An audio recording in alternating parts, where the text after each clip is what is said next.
I'm Francesca. And I'm Cindy. And this is Gerontology Journey, where we talk about all things older adults. And we're so excited because we're actually nearing the end of our gerontology journey with getting our masters. But not the end of this gerontology journey. No, we'll continue to be here. Today, we are actually talking about something that Cindy and I are very passionate about because we live intergenerationally. Yes. Both of us. But intergenerational living, the benefits, the downfalls, the cool stuff about it. There's some cool programs. And if you don't know what intergenerational living is, it is living with someone that is an older adult. So in Francesca's case, can you explain? So I live with my mom, who is an older adult officially. Don't tell her I told you that. She is 65. I'm in my 30s, and then we also live with my sister and her son. So her son is 10. So we have 3 generations living under one roof. It's a lot, but there are just huge benefits in the family unit when it comes to like who can take care of this. Can you do my laundry for me? Can you move my stuff out of the oven? Can you cook? Can you cook for the family? Yeah.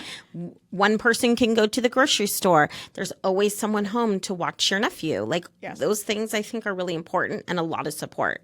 My mom got in a really bad car accident 10 to 15 years ago, and one of us was able to stay home with her while someone else went to work, and, you know, that person was able to cook, and then we would switch, you know, during the day because she really did need a lot of care, and that was just like a little window for me of possibly an older adult who would need care.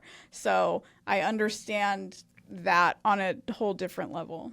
And I will say that people who live intergenerationally now, it isn't necessarily always someone who needs care, right? Exactly. It just may be someone who needs a little bit of assistance with rent. So Francesca found a pretty cool article that she's going to chat with us about from CBS News. So it's really recent, which is why I chose it. It's from 2026 in February. And CBS News interviewed this gentleman named Alan Ferber. He lives in New York City, obviously a very expensive city to live in. And he loves living there. He doesn't want to leave. He cannot afford to pay rent on his own anymore because the cost of living has skyrocketed in his lifetime. So he chose to get a roommate through this really cool program called the New York Foundation for Senior Citizens. It's a nonprofit that matches seniors with each other so that they can split rental costs.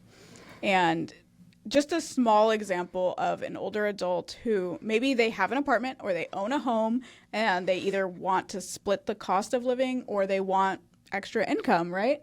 And maybe in Alan's case, his roommate is 87, his roommate is 69. So that's not intergenerational living yet, but it's a very cool roommate situation that I think really does belong that conversation in here. One of my favorite television shows to this day is Golden Girls, and that is an example of older adult women living together and really sharing the cost of rent, utilities, and experiencing life together. I think social isolation, which we've talked about a ton. That one's a little intergenerational because one is one is the mom. Okay, yes, but it does help with the social isolation aspect as well to have someone around. Yes. But there are so many cool home match programs actually throughout the whole world. The whole world. And we have one in the San Francisco area called Home Match, run by Front Porch in San Francisco. And it does help a few neighboring counties. Mm-hmm. And so they will match you with someone if you're a homeowner or you have an extra room and you need someone to come in. They go through a whole vetting process and interview folks to find the right fit for you. That might be another older adult who needs assistance with a lower rent cost, or it might actually be someone from a younger cohort who can assist with light caregiving duties in exchange for lower rent. So I think, number one, these programs do a really good job providing housing. Yeah. Providing housing security.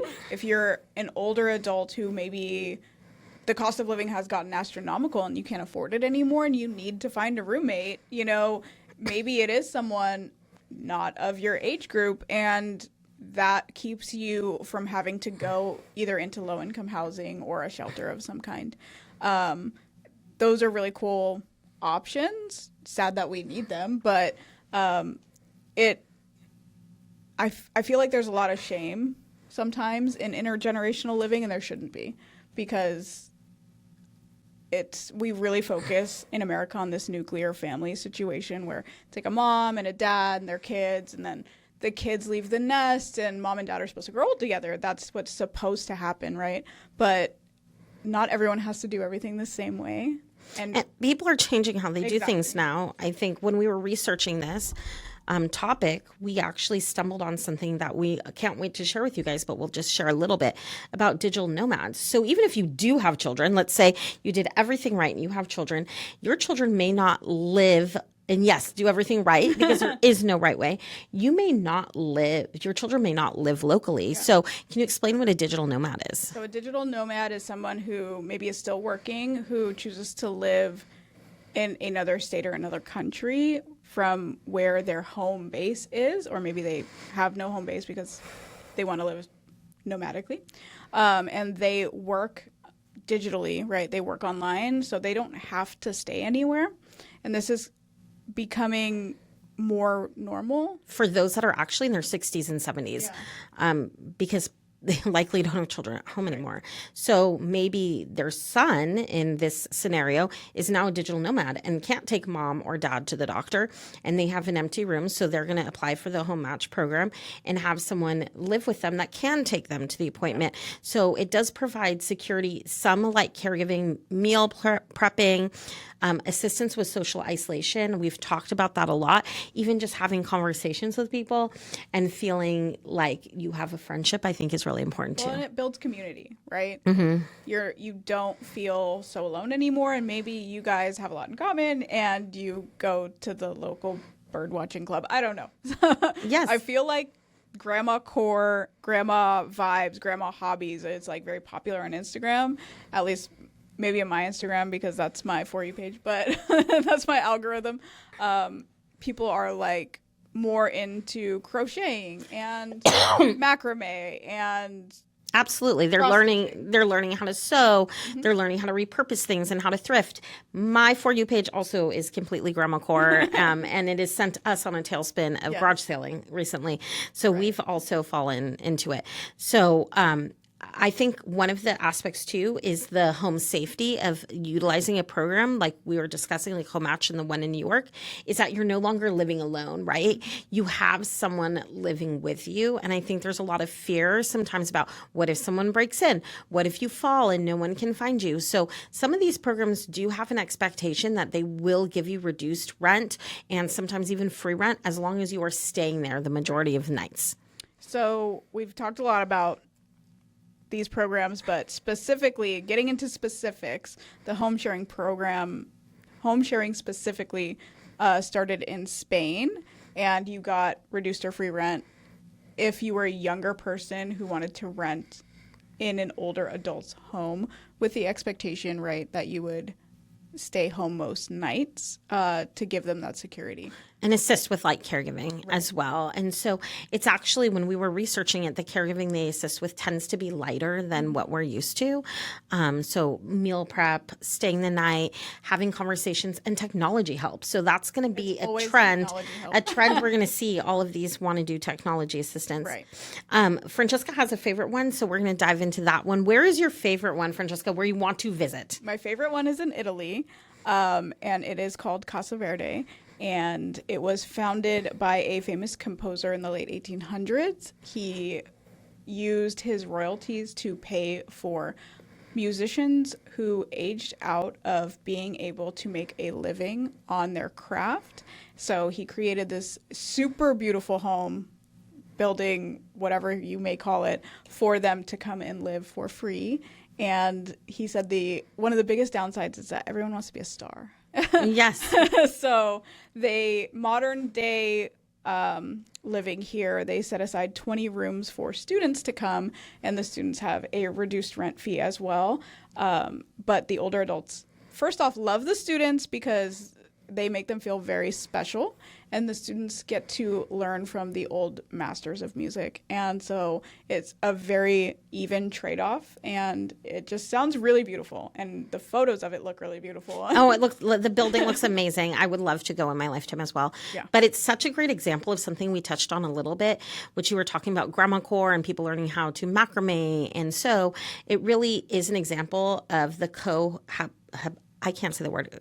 Cohabitation, yes, co-occupation. Thank you, as connection. Right. So the students are there to learn Right. from the older adults, and that's what they're doing. They're soaking that up. They're learning things that can't necessarily be taught online, that are person to person. They're closing that generational gap. So I think it's just such a great example of that, and they're learning something very traditional as well, right? I think this specific one is really uniquely cool because you can learn how to play an instrument on the internet, but that creativity that you can only get by watching a master create is irreplaceable. Yes. Right? And to be there in person, and maybe you're having trouble composing something, or you're having trouble learning this.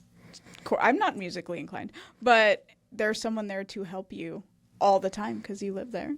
And I think that's wonderful. Yeah, and maybe just talk to you about different tactics of, hey, I can't get to this next level. And they'll say, did you try this? Or did you maybe even try a break sometimes and self-care? So I think it's such a cool program. There's some other programs throughout the world that we're going to highlight and just touch on very quickly. I cannot say this word, so I'm going to say half of it and Francesca will say the rest, the retirement home. Cohabitation. And that's in the Netherlands. And so they are required to do a set number of hours during the month. Again, the caregiving is typically pretty light caregiving, and they're really looking for that connection and having a safe place to live and providing something that works a benefit for both. And this is specifically student housing in the Netherlands. There's another student housing situation on the other side of the world in Taiwan. Yes, which is a super age city. Sorry, I didn't mean Super age country or super age city? I think it's country. Okay. Which means 20% of their population or more are older adults. And I mean, we're about to be there in America real soon. What I love about this, and I really love universal design. So design that really takes on the thoughts of everyone, not just older adults, not just disabled, not just a healthy person, not just children. It takes all of that into account. And so that's what they're really trying to do, is universal design in New Taipei City. Yeah. But they have such a cool program. I think in this specific program, they're also students, and it's older adults, and they are using low-income housing that they've kind of revamped in order to better fit the needs of this program. And I just think that's so cool. Like, I love the idea of reusing and recycling and doing all of that. And to be able to bring these two generations together in this reused building is like magic for me. Like, I love it. And a lot of times when we're researching these, because we've so enjoyed researching these programs in class and then on our own, the focus is really on the benefit to the older adult. But there is also a benefit to the younger cohorts as well. I think one of them is saving money. Like, they are truly going to be able to save money. They're going to be able to make better decisions surrounding their money. But also, there are so many skills that they can learn from the person that they are staying with as well. Just like I was saying with Casa Verde, like, there are things you just can't learn from the internet. Learning how to shake someone's hand, look someone in the eye, have a conversation with an older adult. I grew up with my grandma, who was quite elderly at the time, and it made me comfortable around older adults. And I think a lot of people, even when we get into our 30s and 40s, are not comfortable with older adults because they think they might have dementia. They don't know what to say. They don't know how to act. But if you, as a young college student, were living with an older adult, I think that really erases that stigma. The generational gap, closing that, I think is really important. And I also think, I when I go on job interviews, I think about the tips my grandfather gave me when I was 15, 16 years old. And those are still the things I do. Like we talked about, a firm handshake, look someone in the eye, really be confident in who you are. And those are things that, yes, you can get those tips off the internet, but you'll remember it always when it comes from an older adult. So the things that they will learn from them, the wisdom, I think is really wonderful as well. And I think a lot of these programs with the university students and the older adults, they are really great for the older adults' cognition because they're having a conversation every day. Maybe it's something new for them. They're learning new technology skills. Technology comes up a lot in a lot of this research because older adults were not born with cell phones, right? And these kids, these university kids, they were born with a cell phone in their hand. They use AI like it's nothing. So I think something that is inherent is this younger person is going to say, hey, like, I'm going to show you how to do that on the phone. It's going to happen a lot. But an older adult can teach someone how to use a DSLR camera, right? Like, they can teach someone how to use a saw. They can teach someone maybe how to drive. Maybe that's too far out there. A stick shift. A stick shift. That's a good one. Yeah. Because now everyone drives a Tesla. Life is so different. We're going to touch on this part only briefly because I really believe it's deserving of its own episode. But when we talk about intergenerational housing, we touched on Francesca's family briefly, where there is a grandmother and a grandchild. There are families where grandparents are the custodian of their grandchild. So I'm not talking about families where grandma and grandpa not your family, where grandma and grandpa has their child for 3 nights a week. I'm not talking about a family where mom also or dad lives in the home. Yeah. I'm really talking about a family where it's a grandparent raising and they have custody or custodial rights of their grandchildren, because that is a different set of challenges. Right. And there is some research, there is some support. They definitely need more. Yeah. This is an area that they certainly need more. There is a specific apartment complex, I believe in Oregon, somewhere in the Pacific Northwest, where it is specifically for grandparents raising their grandchildren. And it's really cool because not only are the apartments age friendly, but they also have playgrounds. So it's just really cool to see that support. And I just think in America today, we need to just start thinking more creatively on our living spaces because, like I said, the cost of living is so high here. It's getting astronomical, and soon we're going to have no choice but to cohabitate, you guys. Well, and thinking about, so if a grandparent is raising their grandchild and they're on a fixed income, Social Security income, maybe they're going to have to consider getting a job to pay for their needs. Maybe they're going to consider having to just move to low-income housing. Maybe they're going to have to consider going to the food bank. So there's these other aspects that we think about. And again, not all grandparents who are raising grandchildren face that, but there certainly are some that do. And it is something that we will certainly do a show on, for sure. I think something that we kind of forgot to mention early on is why the situation is kind of naturally occurring. And here in America, we have a declining birth rate. It has declined 14% since 1960, which doesn't sound like a huge problem to me unless you add the older adult factor. The baby boomers, the wave is coming, as they always say. But the old are the fastest growing generation, and that there's going to be a huge gap in who can care for them. And there's going to just be a lot of empty bedrooms in a lot of houses in America and a lot of people who can't afford Absolutely. Rent, right? Affordability is really difficult. Yeah. So with the declining birth rate and the fact that people are now living longer, in America, we really have a focus on extending lifespan. Mm-hmm. And so that is going to create some issues. That is why I love the intergenerational programs. If you don't want to do intergenerational housing, there's so many cool intergenerational programs that are run by nonprofits and just kind of pop up for short periods of time. They typically have a facilitator. And like an example of that would be maybe high school students writing to those that live in assisted living. So they're really trying to close that generational gap.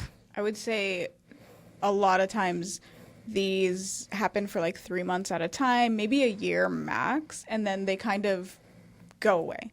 And that's kind of the sad part, because maybe that high school student goes off to college and they don't write anymore, and it leaves just a gap for that older adult, in my opinion. So having that strong relationship and then having it just kind of fade away creates a level of sadness, maybe sometimes, for an older adult. So that's one of the biggest drawbacks, I would say. I would say a big hurdle would be that a facilitator's goal would be to encourage long-term communication. However, if, for instance, if it's through letter writing, really work on that. The younger folks who join, they often feel very nervous before the introduction. Maybe their only experience with older adults are their grandparents. So, oh my gosh, this is so nervous. And the older adults often feel that no one wants to hear their stories, because when it's letter writing, right? You're sharing about your day. What are we going to talk about? They'll probably really try to match maybe someone who plays baseball with someone who played baseball. Mm-hmm. So that's a conversation they can have. So it ends up that they really focus and learn from each other and enjoy their friendship. I think the younger cohorts, it helps them form an identity, right, outside of who they are in the classroom or who they are in school or who they are with their family. And they get to experience maybe something new and exciting, and something that they wouldn't have done on their own. Absolutely. I think it's so important. I love it, because I always have this thought that if my grandmother wasn't there to raise me, I'd be a different person. So I feel like more people need to get like a little taste of that. Definitely. I think the way that our neighborhoods are built is that people don't typically socialize anymore. I don't. And so when we talk about universal design, which I touched on a little bit and which I would love to elaborate more in a further episode, one of my favorite aspects is the idea of a mixed-use neighborhood. And that idea of a mixed-use neighborhood would really help people to meet naturally and begin some of these relationships on their own. Easy, like more walkability, right? I think everyone's behind the wheel of their car. Just to go like 2 blocks to the grocery store, you have to get the car nowadays, versus like having a sidewalk separated from the road by maybe some foliage so that you're more comfortable walking to the store.